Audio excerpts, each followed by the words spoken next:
The biggest factor of demand is jobs. And if jobs are there, people tend to be able to deal with things like inflation, interest rates. And there is, a consumer confidence metric which bounces around. But overall, it all comes back to one specific metric, which is the employment figures.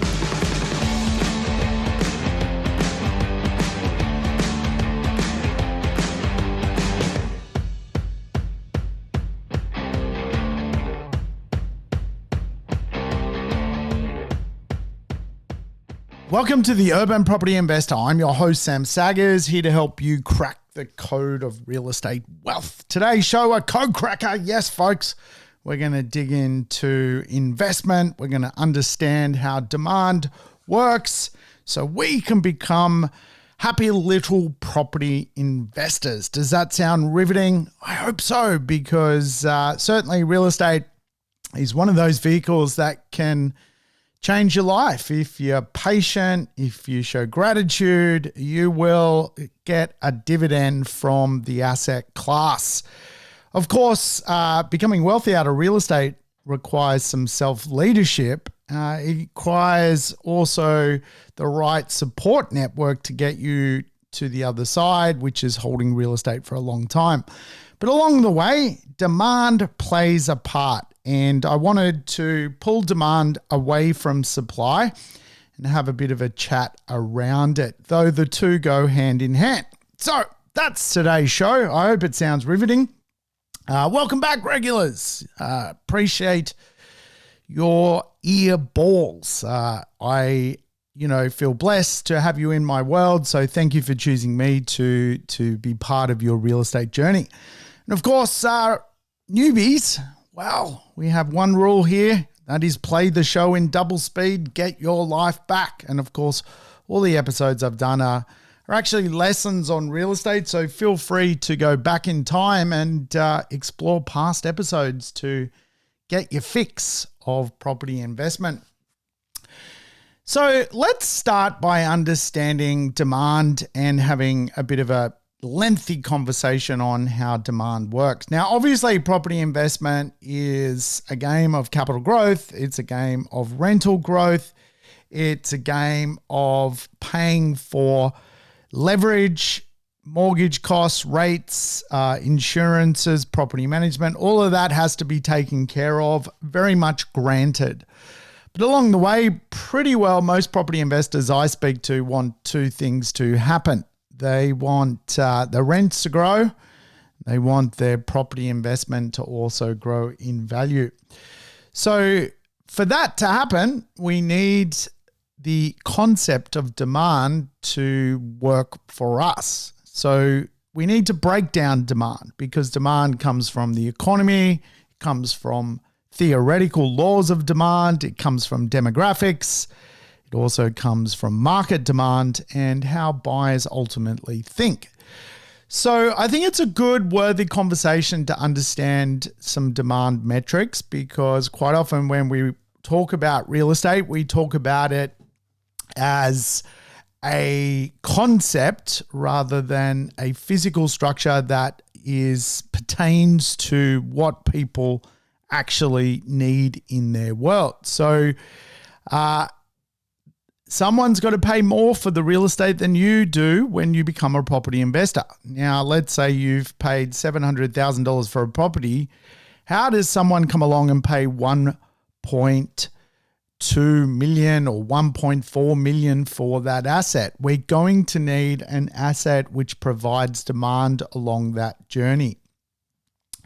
Now, when it comes to the demand side factors, you typically will hear at a macro level, employment is a big part of the demand cycle. Wage growth is a big part of the demand cycle. Inflation, prices, what people can afford also relates to the overall way demand imbalances work.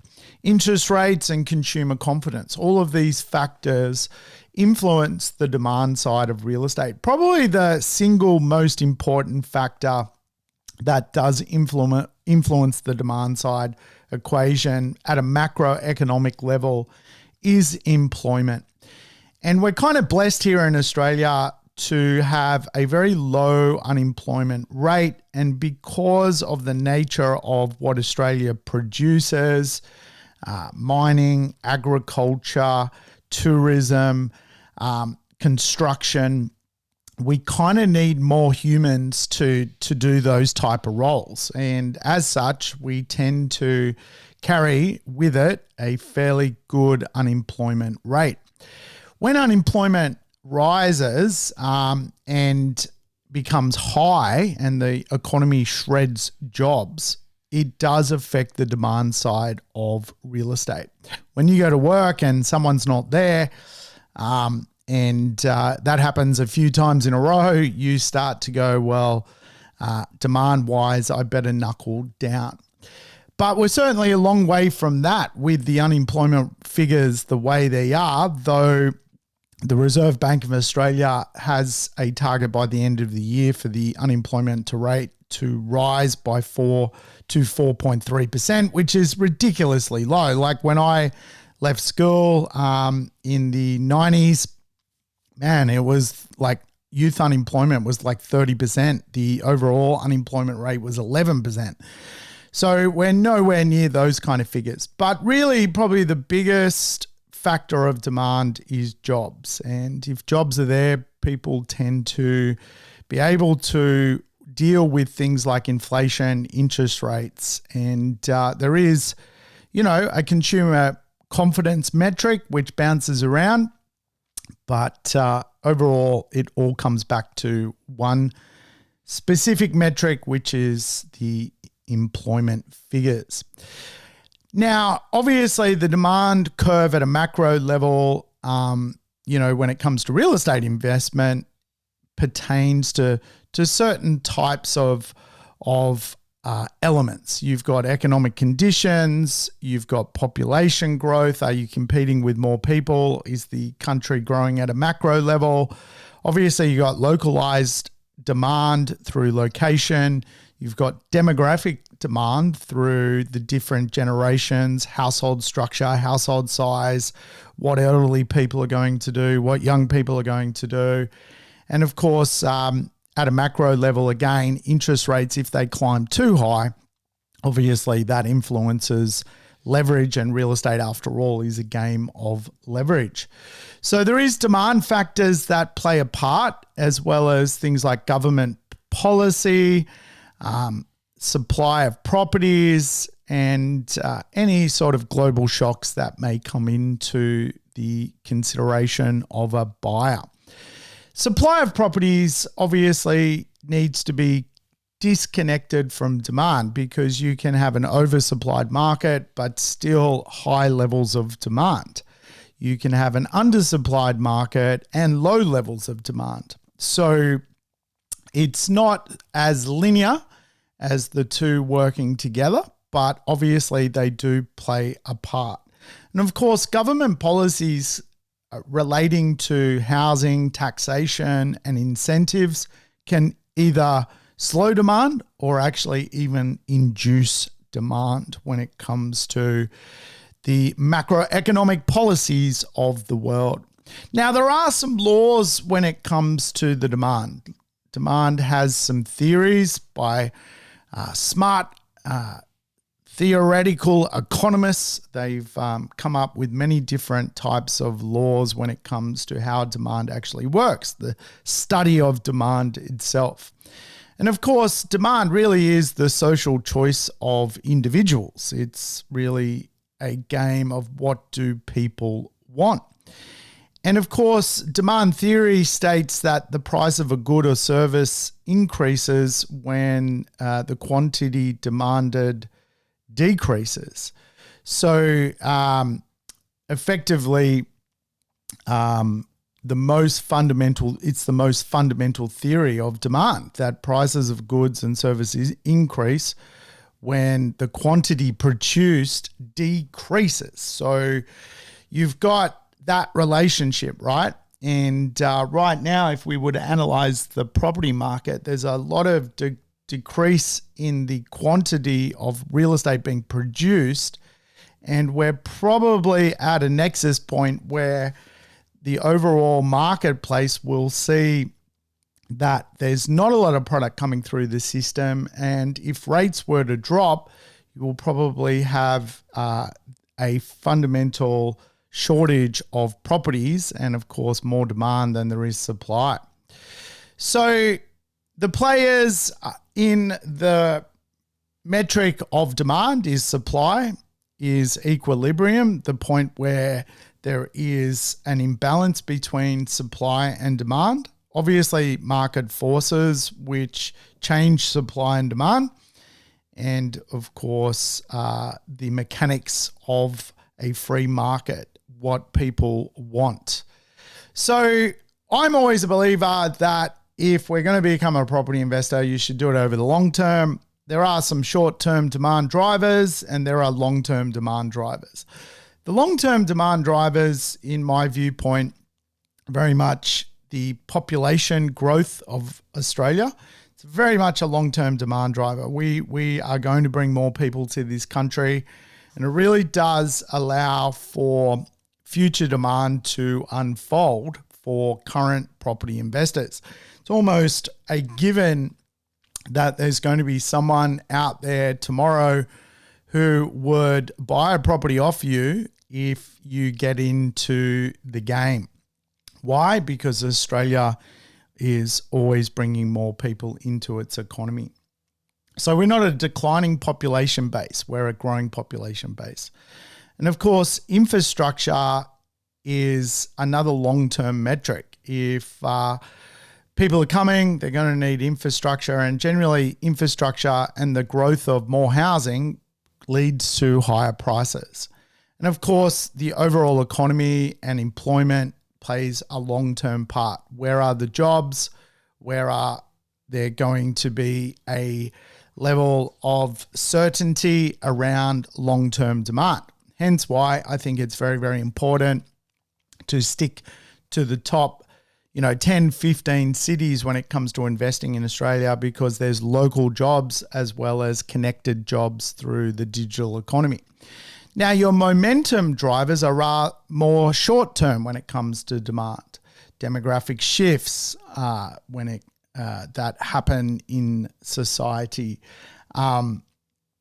Supply and demand itself is very short-term. You could have 3 years of oversupply, 3 years of undersupply. It's not a long-term metric. And the rental return is also a short-term demand factor, particularly for property investors. Rents at the moment are skyrocketing. And of course, demographically speaking, we've got some really interesting things unfolding right now. And along the lines of supply and demand, right now we're in a very undersupplied housing crisis. That will probably last for 5 years, and then it may change again. Really, the big things that play for 20 plus years are the idea of population increasing, infrastructure spends going to balance out that 20-year plan, and where are the 20, 30, 40, 50-year jobs markets. It's the very important factor to how we assess real estate.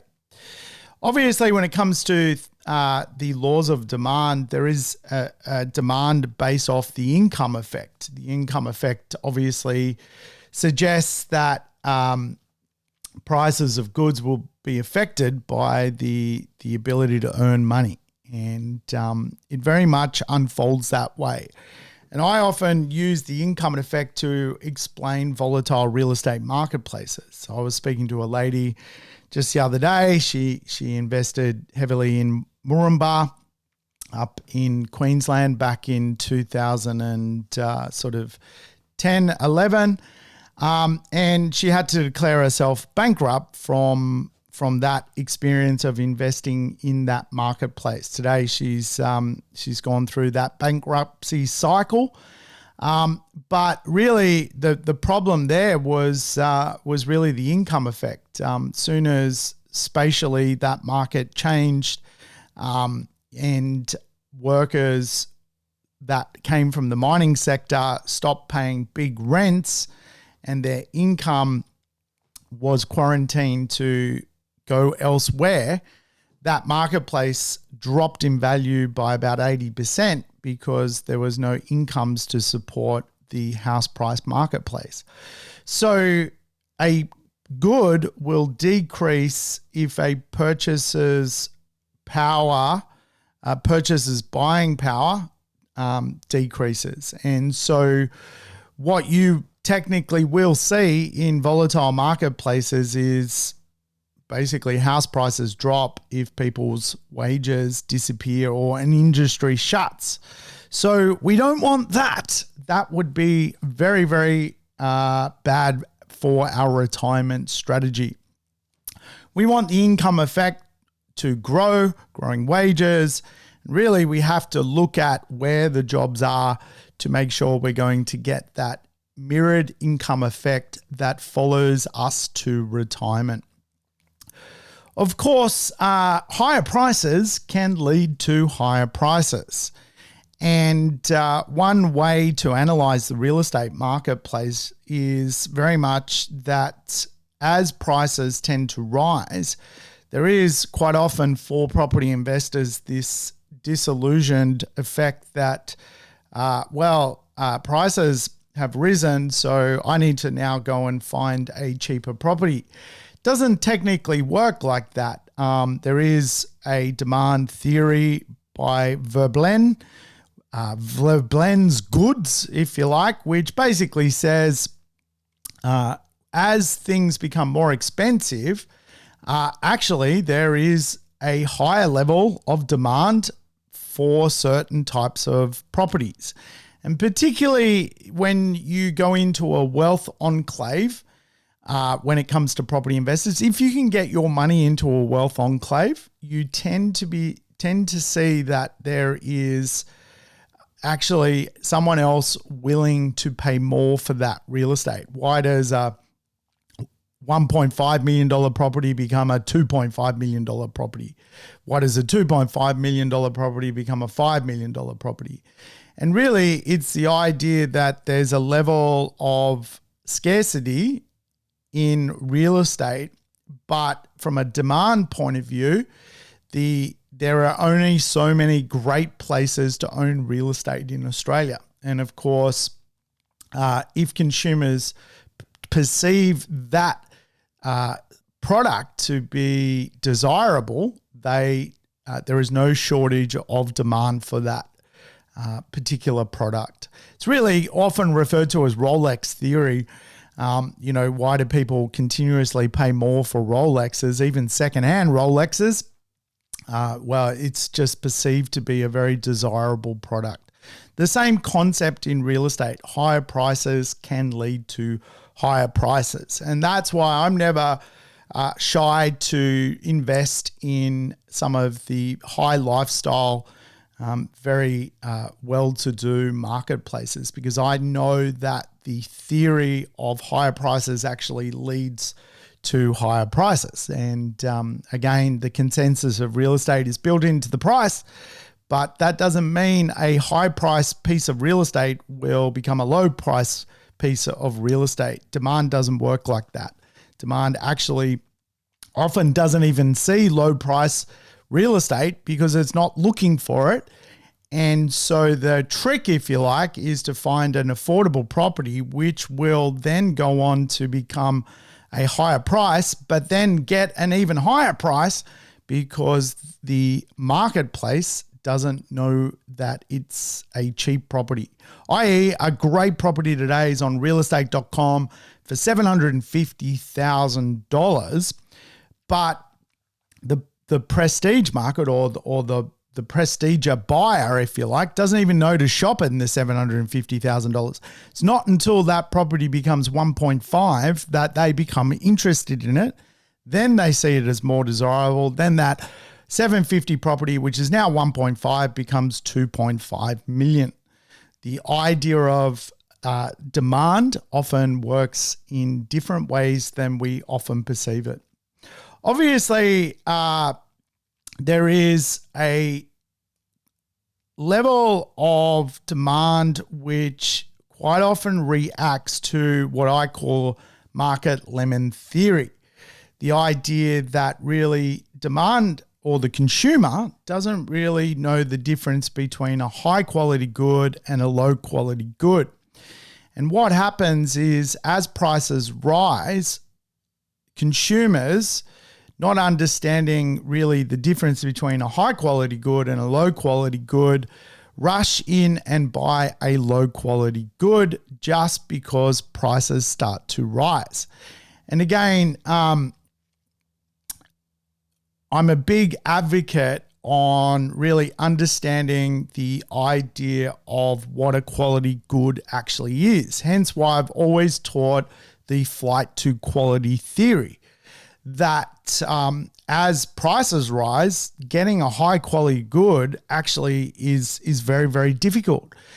And where a lot of property investors go wrong is they end up choosing a low quality good as prices rise. And, down the track over the long-term period of ownership, without question, if you're going to hold the high quality, great construction, good dwelling properties, you'll do very, very well out of real estate. And demand also works off what is known as the substitution effect in economics. The substitution effect is just really that the human being will find itself a property regardless of where prices are at. And we see that right now.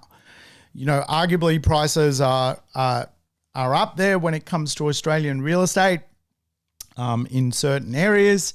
Sydney's a very expensive area. The Premier of Sydney has even come out and said, what's the future of Sydney if the prices are so high? No one will be able to live here. And of course, that's what happens. Human beings find a substitute. They go to different states to live. I mean, what you can rent in Melbourne today is incredible. So people are leaving New South Wales, going to Victoria. People are leaving New South Wales, going to Queensland, and you're getting this sort of substitution effect. People are going to Perth. And so when consumers demand a cheaper alternative, they will make the move to a cheaper alternative. And so real estate from a demand metric has also the substitution effect. Now, again, you can, a big part of my job is going, well, where is the substitution effect? Is it a market lemon? Where the substitution actually is, or could it actually lead to the Veblen effect, whereby the low price becomes a higher price and the higher price attracts higher prices? It's really the model of demand which I use myself. It's substitution followed by the idea of market lemon theory. Avoid that. Go for the then Veblen effect. And of course, that's a challenge for property investors because they work off the idea of affordability most of the time. And hence why right now the big flight for everyone is in investments is to affordable real estate because it is running out. And it's arguably true that potentially it'll be a lockout, down the track. Will property investors even exist? I think the ones that get in will, and they'll control the marketplace along with corporate pension funds who will provide product to the marketplace. It will become a lockout. It will become a monopolized community of a small amount of Australians who are the landlords running what is going to be seemingly a much larger rental marketplace to run. There will be more renters into the future. And as such, again, rental demand theory suggests, well, where do people want to rent? And again, it will be within those 20-minute neighborhood catchments to where those jobs are, the rental demand theory. So demographically speaking, there are groups, and of course, we can call them Gen Z, millennial, baby boomer. But inside of those groups, there's also what I refer to as the buyer groups. And generally, when all of the buying groups are shopping at once, you tend to get high levels of demand, even a boom. So we've got the first homeowner buyer group. We've got investors. We've got downsizers, those older people looking for a smaller dwelling, sometimes called right sizes these days, because people are actually selling their larger home, but they're not necessarily going into a retirement village. They're going into a home of the appropriate size, and you're starting to see a lot of uptake in the townhouse space and the 3-bedroom and larger 2-bedroom apartment space. You've got upgraders, really people who have made money out of real estate looking for their second or third home, where they basically sell their first home to buy a second home using basically some of the equity that they've created to create a former larger deposit and move to a nicer area. You've got foreign investors, which play a part in really the demand of property. And you've got corporations really buying into the Australian residential property marketplace. So first homeowners, investors, downsizers, upgraders, foreign investors, and corporations. Now, this is who you compete with as a property investor. Quite often property investors have the same budget, for example, as first home buyers. So there's usually a bit of a battle that goes on there. Sometimes, when it comes to downsizers, they may actually compete with millennials who are buying a lifestyle apartment. The two looking for the same lifestyle in the same cool spot start to battle each other in auctions, and you start to see a demand battle unfold from a generation battling another generation. So as we know, there are different demographics. Gen Z is obviously a younger demographic, just come out of really the schooling system, getting into the property market for the first time. Millennials going through that family formation stage. Gen X today, the probably at the highest level of their skill set. They're sort of the ones running the companies, running the government. And then you've got those baby boomers, which are much older, really going into their lifestyle phase where they even are leaving the workforce and looking for really that lifestyle property in the marketplace. And we've seen lifestyle communities be the beneficiary of certainly that downsizer marketplace. So you can start to sort of visualize where the demand is going to be stronger. You can see that there is places of higher demand, future suburbia, higher demand from first home buyers, downsizers, lifestyle areas, higher demand. So if we can follow these demand nudges, these trails, if you like, we can start to do very well out of real estate. So the market obviously is a demand-led industry. Real estate is very much demand-led. And remember, suburbs, towns can have non-existent demand. And really that's where a situation unfolds where really it's very difficult to sell real estate. It becomes illiquid. Remember, there is liquid real estate and illiquid real estate. Now, I've owned illiquid real estate. It's very, very difficult to sell. It can take a year and a half to put your property on the market and sell it. And really a non-existent demand area, it is okay usually to buy because you feel like you're getting a deal. But if you ever want to get out of the real estate, it's very, very difficult. So be very wary of non-existent demand places when it comes to areas to invest in Australia. Small towns, typically if they're below sort of 20,000 people, it's very, very difficult to get localized demand constantly for those areas. And quite often demand doesn't exist because think about those areas. They don't get, huge population shifts. They don't get, they're typically small towns anyway. So to go to the good school is a 1 minute more drive than where it's very different to cities, right? Where, it could take 30 minutes longer to get to the school belt. So effectively, instead of driving 30 minutes, you enter the school belt zone. It doesn't work like that in small towns. There is no real differentiator when it comes to how the town works. There's really the broken parts and the good parts, and even if you buy in the good parts to sell, there can be a real lack of demand. And of course, today, because regional properties in the good parts are the same price as city properties, if you buy in the bad parts, it is very difficult to sell. Obviously, from a market demand metric, you can get latent demand, which basically means that there's built up demand which is due to come. And often we refer to latent demand in property as a beneficiary of mean reversion.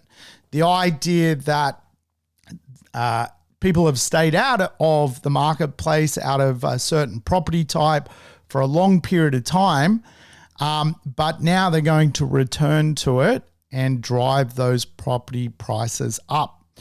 Of course, you can have declining demand, and that's where, even the Premier of New South Wales is like, well, will Sydney suffer declining demand because it's too expensive? So you can reach a tipping point where certain things become too expensive.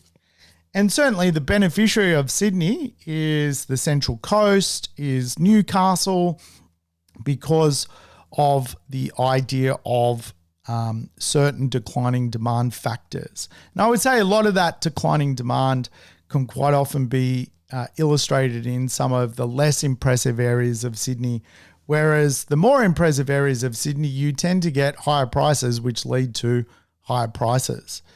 So obviously we want a full demand marketplace where, there's a lot of market equilibrium. There's a lot of buyers, and if we can find the right stock, we can certainly make money out of it. Remember, more buyers attracted to an area leads to higher prices. And obviously, if at some point you have to be one of those buyers that, is amongst other buyers competing for a property. And that's the important part. Real estate is very much demand-led. You can have supply in areas that nobody wants to live in. And a big part of my job is finding real estate in areas which by people do want to live, as opposed to areas of supply where people don't want to live. And again, all that comes back to is buyer logic and buyer thinking. So there is some thinking behind demand. And of course, I think as social foundation of Australia, the first thought that people have is it is a minimum requirement in Australia to have a good life, have good healthcare, have good education, and of course have good shelter. And for most Australians, they do still believe in the Great Australian Dream. And when the populace believes in the Great Australian Dream, you're not going to see a big shift away from people going, I don't want to own property. No matter what happens, people will still strive to own property. And that's the beautiful thing about Australia. But of course, buyers have some logic when they go shopping. And this is an important metric to consider when it comes to understanding how people consider demand. And quite often, as a property investor, we think of things like internal rate of return, gross and net yields, the rate of capital growth. We kind of think a little bit differently. We think quite often mathematical, but owner occupiers are the opposite. They consider other things that are very important to them. And again, male owner-occupiers think differently to female owner-occupiers. And, couples come up with all sorts of rationale as to why they want to live somewhere and will pay more to live somewhere.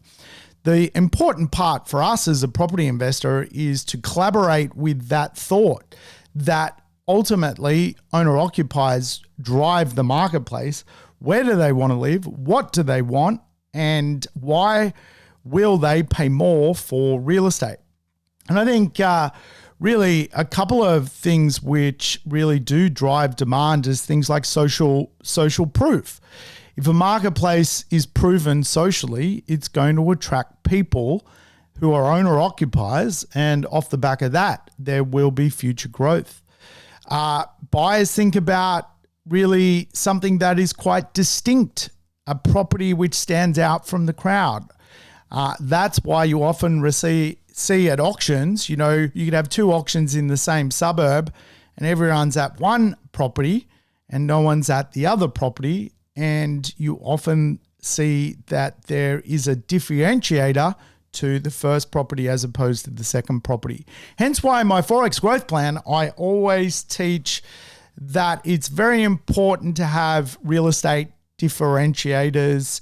Really, my Forex growth plan is deal growth, location growth, market growth, and differentiator growth. I often refer to as emotional behavioral growth, something that's going to make the real estate stand out in what is a very crowded marketplace. Of course, rationale of buyers and demand is things like habit. What do people like to do? What is their habits? Do they like to go jogging? Do they like to go bushwalking? What habits are going to add value to the real estate? Do they like to go to the coffee shop? All of that stuff adds so much rationale behind why a buyer chooses what they do. And obviously price plays a part, but price is not the ultimate reason why people choose what they have. Most people will work out one way or another to get what they want despite higher prices. And I guess, these are some of the things we need to understand. And again, when it comes to how human beings think, they think like, how close is the school? Can I walk to the school? Could I walk my child to the school? Do I need to get in my car? Is there a park nearby? Is there somewhere I can walk my dog? And for property investors, it's very important to tap into a lot of that logic. Now, I teach that in real estate, there are some logics that you need to understand. I teach 3 primarily, but there are more. Really, what they are emotional life design logics, and you link them to how real estate works, and therefore you get demand underneath it. So I always teach, really, there are 3 main ones: functional design, behavioral design, and reflective design. All of those elements of design that link to real estate, link to how people want to design their lifestyle. So functional design, obviously in a property, is efficient functionality of a floor plan, which is the layout and features of a property. We kind of all understand that. And again, for a human being, they will look at how universal that floor plan is and how adaptive that floor plan is when it comes to the changing needs over time of real estate. But the first thing human beings want when they buy a property is good functionality. And if a property is a rabbit warren or dysfunctional or built in a strange way, it turns people away from the asset, because people want their life to be functional. Remember, really, design logic is how does demand work? What does demand want? How does a property work? And mirror what demand actually wants.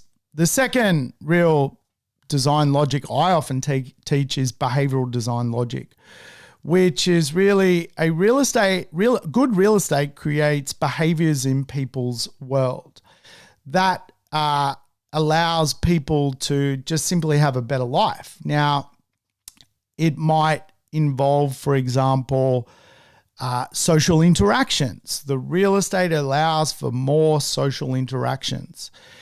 It's near a park, so that's going to create a social interaction. The real estate has a swimming pool. The swimming pool creates swimming, which is a behavior, which is a social interaction. It may have, for example, a nice view. A view is quite relaxing to sit and gaze. Again, that is a form of a social interaction. So design logic is a very important part of how demand feeds into the asset class.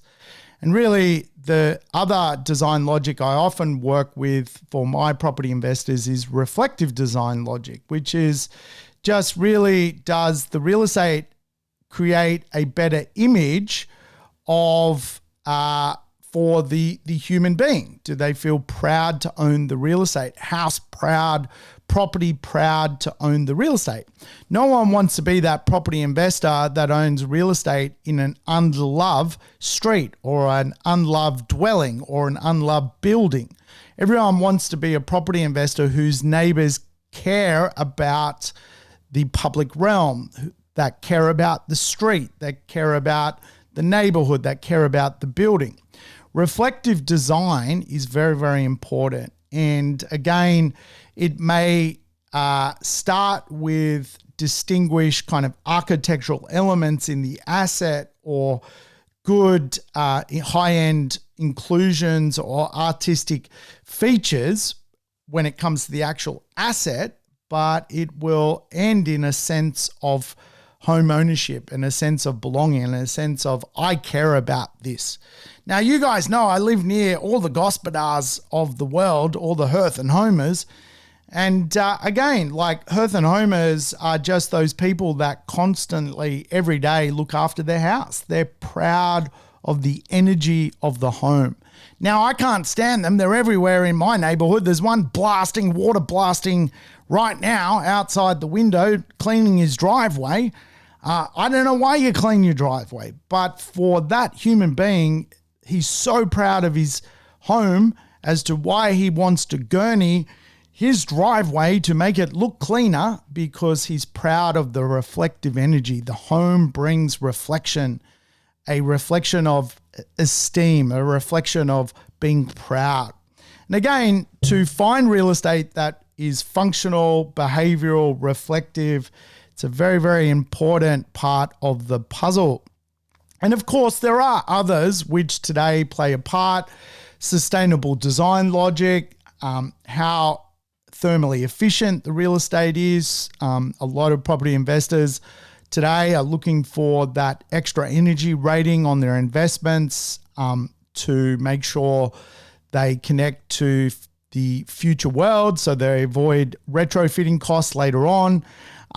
There is some cultural design logic, certain cultures in Australia today, are going into multi-generational households looking for that extra outdoor area or extra bit for their mum who's now living with them. Or you can now see culturally things like the Zoom culture. People work from home. Now people are looking for that extra study as part of their work culture. So there are some other design logics, and one which I think is really quite interesting is biophilic design logic, which is really how properties sit in nature. And I'm a big believer in this. Whenever I'm brokering properties, you'll often find I'm brokering deals across the road from the park or quite close to green space, because I believe, and I know because I'm one of those people, that for me, I need the sensory experience of green space to make me feel good. And again, if If we can find this stuff, we can absolutely crush it when it comes to what future demand wants. Obviously, when it comes to the idea of what's ahead when it comes to demand, we've got obviously the baby boomers getting older, living in their much larger homes. We know that there's going to be a transformation of wealth out of those larger homes, which are owned by much older people. And we probably will see that housing stock in those, classic middle ring suburbs where middle class people own $4 million homes who can't buy a can of Coke and a muffin because they're asset rich, cash poor old people. We will see that housing stock eventually be passed on to the next generation and even divided up into townhousing stock or small scale apartment stock. So we know that the baby boomers are doing their thing, holding on to that real estate, creating a high, tightly held marketplace. They're not really going to those over 55s, or they're not really going to retirement villages these days, sort of staying into their house till they die. And of course, that ticks off a few people, but it is the way it is. And, all power to them. They've paid their taxes. They can do what they want. But, at the end of the day, we do live in a millennial economy. And because millennials are the largest demographic today, we need to consider what millennials are doing when it comes to demand theory. What do millennials want? Let's invest like millennials. And of course, really, today what's going to be very, very popular is certainly 3 and 4 bedroom dwellings, townhouses, houses, apartments, which offer those dwelling that room size, because millennials today are in a family formation stage, which is critical to the process. Now, I'm also a believer in livability. Livability is something I've always taught, and one of my models is really the urban behavioral economy, which is something I did do a guest lecture on, even at the University of Sydney, which is really that today, if you want to understand where demand goes, it is designed around how people live, where people work, what they can do, how they can play. The idea of wellness, knowledge, and movement. Wellness, knowledge, and movement. So again, if we can look for an asset which is going to offer great live, work, play, a sense of localized wellness, green space, parks, but it feeds into the knowledge economy, which is going to be the biggest economy for most people's jobs, then you're going to end up owning the right asset, which links to what demand is going to be now and also into the future. And of course, a big part of my urban behavioral economy is movement, mobility, the idea of human movement. And I teach the pyramid of movement, which I think is a important demand factor. Now, obviously, there are central business districts today. There are central lifestyle districts today.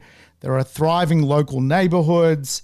And then there are dormitory suburbs disconnected from society. And again, I just don't see that demand wants those dormitory neighborhoods disconnected from society. I see that people today will, from a demand perspective, still buy near great CBDs, near central lifestyle districts, which are basically lifestyle communities or lifestyle town centers, if you like. And then thriving local shops also are driving people to want to live near those areas. And then you have to sort of go down, well, how do people move? People move through walking, cycling, Uber riding. Obviously, if you can live a life where you walk scooter, cycle, or Uber ride, you're going to be very, very close to the city. This is obviously has with it its own elements of demand. Then you go into transport like tram, train, obviously, again, adds so much livability to a place having that transport node. And again, you're probably going to experience that there is more demand for places where you can walk, cycle, get light transport, the ferry, the tram, or even rail, which is a class of heavier transport. You're just going to get more demand around transport. Obviously, today people can work from home, and there is the theory, the 2-hour theory, that as long as the real estate's within a 2-hour catchment of a major area, because hybrid work is very important these days, people can't just work from home. They do need to go to work. The myth's been broken. Everyone needs to basically collaborate, and so get-togethers in the office happen all the time. I've noticed even this year just how many get-togethers I'm having compared to obviously last year and then, the COVID years as well. So everyone's sort of back at it, but certainly for people, it does allow them to spatially live in areas which are regional today, and use regional transport or the car to get in and out of cities. This is where you're seeing, again, great results from feeder cities. Your Central Coast, Gosford to Newcastle feeding off Sydney, your Gold Coast, Toowoomba, Sunshine Coast feeding off Brisbane, your Geelongs, your Bendigos feeding off Melbourne. And so that's how it works. So, there's a little clue right there. You can either go for the mothership of Brisbane or the feeder of Sunshine Coast or Toowoomba. You can go for the mothership of Sydney, or you can go to the Central Coast. All of it works. And so from a demand theory point of view, again, there is no reason why there would not be demand in those marketplaces into the future, because it all links back to really the idea of live, work, play, wellness, and knowledge. All of that is what human beings want when it comes to demand. All right, folks, that's it. I hope that was interesting. I'll catch you on the next episode as we talk more real estate. Thanks for tuning in to the Urban Property Investor. To never miss an episode, make sure you subscribe to the podcast on your favorite app or on YouTube. I would love it if you could give the show a rating and share it with your friends and family. In between episodes, you can always keep in touch with me by connecting on social media over Facebook, Instagram, or LinkedIn. Until we meet again on the next episode of the Urban Property Investor, take care and bye for now.